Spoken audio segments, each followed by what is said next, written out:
Olá, sou Mardênia Maria, pedagoga, poetisa e escritora. Moro na cidade de Caucaia, Ceará, Brasil, e sinto-me lisonjeada por estar participando desse evento, que é o segundo encontro Mulherio das Letras Portugal, ministrado pela Adriana Mairim, a qual tenho muita gratidão. E eu vou discorrer sobre as Cartas Portuguesas de Mariana Alcoforado. Essa grandiosa obra portuguesa e mundial, eu estudei sobre ela no ano de 2016, na UFC, com o professor Geraldo Augusto Fernandes, e logo eu gostei muito a respeito dessa obra portuguesa e mundial, como eu já falei. As Cartas Portuguesas é uma obra do Barroco português, que compreende o século XVI até o século XVIII. É uma publicação epistolar, ou seja, são cartas publicadas que a autora Mariana Alcoforado, ou seja, Soro Mariana Alcoforado, Soro era um termo que era dado às freiras antigamente, para que elas pudessem ser distinguidas, não é? E que tinham posição mais elevada. Ela nasceu em 22 de abril de 1640, na cidade de Beja, Portugal, precisamente no século XVII. E por volta dos 11 ou 12 anos de idade, o pai decidiu enclausurá-la no convento de Nossa Senhora da Conceição, em Beja, Portugal, na mesma cidade natal que ela nasceu, não é? E ela era na Ordem das Clarissas, que uma das principais características da Ordem das Clarissas era justamente elas viverem enclausuradas.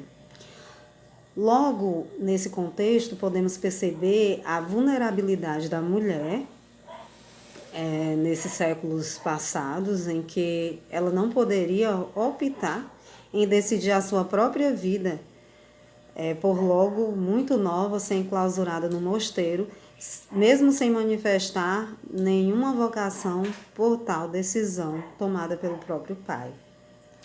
De uma forma simultânea, isso também seria um modo do pai poder dar à sua filha um certo tipo de liberdade, não é? Naquela época, a educação, a leitura e a escrita, as mulheres elas tinham um acesso que era muito remoto à educação, né? Tanto na época que antecedia esse período, que era a Idade Média, como também no próprio século XVII, que é o período o qual estamos considerando.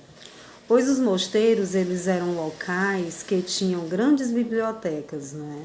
E as mulheres que lá frequentavam poderiam ter acesso para aprender a ler, a escrever, privilégio que era negado às outras mulheres no geral, naquela época.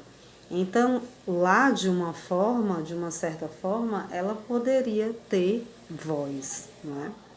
Mais ou menos quando Soro Mariana Alcoforado estava com 23 anos, por volta do ano de 1663, estava num período bastante conturbado, que era o período da Guerra da Restauração, que eram confrontos armados travados entre Portugal e a cidade de Castela, na Espanha. Portugal recebeu apoio da França, que logo chegou em Beja um regimento francês, né, comandado pelo general Frederico de Chamberg. E nesse exército estava o jovem oficial francês Noel Boulton de Chamberlain, ou Marquês de Chamberlain, como era conhecido. Um dia Mariana, ela estava na janela de Mértola, no convento, e falou com o Marquês de Chamberlain, nascendo assim um amor imediato e profundo, a ponto de conceder ao Marquês de Chamberlain a oportunidade de fazer-lhe frequentes visitas amorosas no seu quarto de convento, inúmeras vezes. Logo os boatos espalharam-se, dando vazão a um polêmico escândalo. Soro Mariana, que pertencia à poderosa família aristocrata dos Alcoforados, logo apavorou o Marquês de Chamilly, que forjou um pretexto da doença de um irmão para sair da missão e do país de Portugal, retornando à França, prometendo-a que voltaria para buscá-la. Porém, isso não aconteceu. Daí vemos outra denúncia, né, em relação à condição da mulher, desesperada e enclausurada, esperando notícias do seu amado, em vão que ele deu falsas esperanças. Vivendo o seu amor impossível e recorrendo à escrita, tanto para tentar convencê-lo a cumprir com as suas promessas, como também para o seu próprio refúgio. As cartas portuguesas foram publicadas em 1669, em francês, justamente por serem enviadas para alguém na França, mas possuem a acentuação da sintaxe portuguesa, destacando que o autor seria português, tendo conhecimento da língua francesa, e foi encontrada na Biblioteca dos Alcoforados inúmeros livros em francês, provando que não seria difícil, né, para Mariana, desde cedo já ter contato com o idioma francês, o que não seria difícil para ela redigir essas 5 cartas. Tudo isso são estudos e investigações que percorreram todo em torno dessa obra. A maestria com que essas cartas foram escritas, o derramamento dos sentimentos, a melancolia, não é? O amor incondicional e o exagero do barroco, que era o estilo da época, e ao mesmo tempo que precede ao romantismo, né? Entraria num cenário que gera outro conflito em relação à figura feminina, não é? Que é a descrença de até mesmo muitos autores masculinos da época que aquela obra não teria condição de ter sido escrita por uma mulher, né? Uma mulher não teria a capacidade criativa de compor tal obra. Foi o caso de Jean-Jacques Rousseau, filósofo suíço, né, que falou que as cartas eram demasiado belas para serem escritas por uma mulher. E atribuiu a autoria a autores como, por exemplo, o Alexandre Herculano ou Camilo Castelo Branco. As cartas acabam caindo nas mãos de um editor parisiense chamado Claude Barbin e são publicadas ou modificadas por Gabriel de Guilhoares. E ele é jornalista, diplomata e escritor francês. Desculpa a minha forma de falar em francês. Mas a verdadeira autenticidade de quem seria de fato o autor nunca fora provado. Talvez essa dúvida no ar veio até mesmo a favorecer Mariana a não acentuar ainda mais a sua exposição, não é? Porém, nas cartas é mencionado o seu nome e todos os estudos feitos em torno da obra, como eu já mencionei, embora não tenha o nome de Noel Boulton de Chamilly, evidenciam a ele sendo o destinatário das 5 cartas e, claro, Mariana Alcoforado sendo a remetente. O contexto das 5 cartas revela o amor ardente, né, e o sofrimento pelo abandono e a distância do ser amado, o pedido e a busca incessante de notícias dele, o pedido de correspondência da mesma forma, a crítica ao amado por ignorá-la e não respondê-la, e aos poucos nessa evolução de uma carta a outra, da primeira até a quinta, nós vemos a autora perdendo a esperança. Ela inicia a carta, a quinta carta, por dizer, não é? Escrevo-lhe pela última vez, percebendo assim que a única utilidade que essas cartas tiveram foi a escrita que lhe deu o apoio não é? E por fim, o contentamento e a aceitação da sua vida religiosa, de realizar com afinco as suas obras durante toda a sua vida. Soro Mariana Alcoforado morreu aos 83 anos de idade, em 28 de julho de 1723, bem depois do seu amado, Noel Button de Chamberlain, que morreu em Paris em 8 de janeiro de 1715, com 79 anos. Né? Então, nós podemos ver que a Mariana, ela morreu bem depois, não é? Ela, na quarta carta, ela passa a mostrar, a dizer para ele que tinha sabido notícias a respeito dele, que ele tinha sofrido um temporal no mar, não é? E ela diz na carta, passa a mencionar, que ficaria muito mal se soubesse de que alguma coisa o teria acontecido, não é? Então, essa é a obra que eu trago, não é? E eu gostaria de apresentar o livro para vocês. Aqui está nos meus arquivos. Soro Mariana Alcoforado, Cartas de Amor de uma Freira Portuguesa. Gostaria de destacar alguns pontos, como por exemplo aqui na primeira carta, que ela diz: mal te vi, a minha vida foi tua, e chego a ter prazer em sacrificar-te.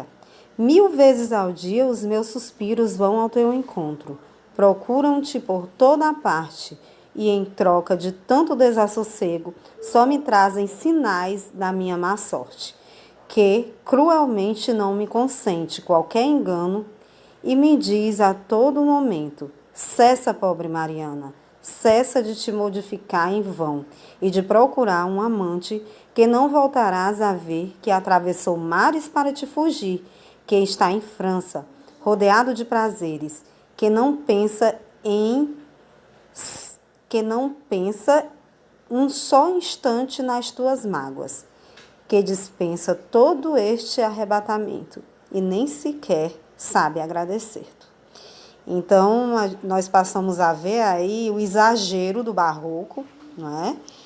E, ao mesmo tempo, o tom de romantismo, e também a gente vê aí, como, por exemplo, ela dizendo o próprio nome, não é? Aqui na segunda carta diz o seguinte: reconheço que me enganei ao pensar que procederás com mais lealdade dos que é costume. Os excessos do meu amor parece que devia pôr em cima de qualquer suspeita e merecer uma fidelidade que não é vulgar encontrar-se.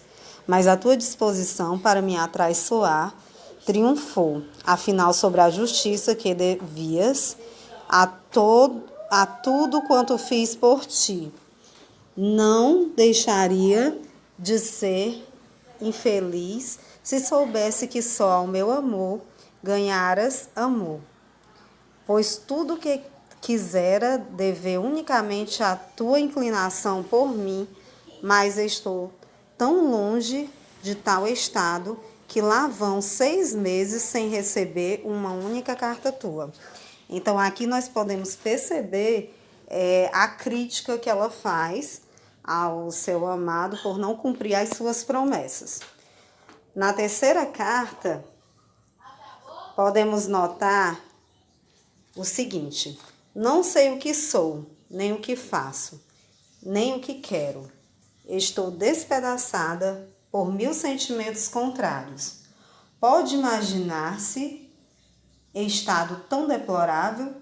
Amo-te de tal maneira que nem ouço sequer desejar que venhas a ser perturbado por igual arrebatamento. Aqui a gente percebe ela sentindo turbilhão de sentimentos, em estar perdendo também as esperanças, não é? e até mesmo desejar que ele não esteja passando pelo que ela passa, por não estar realmente se importando, não é? E a quarta carta, eu desejo destacar o seguinte: bem desgraçada que sou, se depois da tua partida ainda não tiveste ocasião de o fazer. E mais ainda, se a tiveste e não me escreveste, não sei de maior ingratidão e injustiça, mas ficaria aflitíssima se, por causa disso, te viesse a acontecer qualquer desgraça, pois prefiro não ser vingada a que não sejas punido. Então foi a parte que eu falei naquele momento, não é? Que ela diz que ela conta que soube do que ele passou e que não desejava que nada de ruim o tivesse acontecido. E a quinta e última carta, que ela diz que é a última vez que o escreve, que ela diz: mandar-lhe-ei pelo primeiro meio o que me resta ainda de si. Não receie que lhe volte a escrever, pois nem sequer porei o seu nome na encomenda. De tudo isso encarreguei Dom Brites, que eu habituara a confidências bem diferentes. Os seus cuidados não me serão tão suspeitos quanto os meus. Ela tomará as precauções necessárias para que eu fique com a certeza de que recebeu o retrato e as pulseiras que me deu. Então, aqui, Mariana Alcoforado perde totalmente as esperanças de poder ele voltar para buscá-la e diz realmente não escrever mais nenhuma carta para ele, e realmente foi a última. Ela diz que mandou tudo o que ela tinha dele, que quer se desfazer de tudo e assim viver em paz, né? Então, essas são as cartas portuguesas de Mariana Alcoforado, que vale a pena fazer a leitura. Em oposição a esse amor que nos escraviza como mulher, eu fiz um soneto, que inclusive o soneto era um estilo bastante utilizado no barroco, e esse soneto ele passa a destacar a mulher juíza de si, que em vez de estar escravizada pelo amor, ela é quem o encarcera.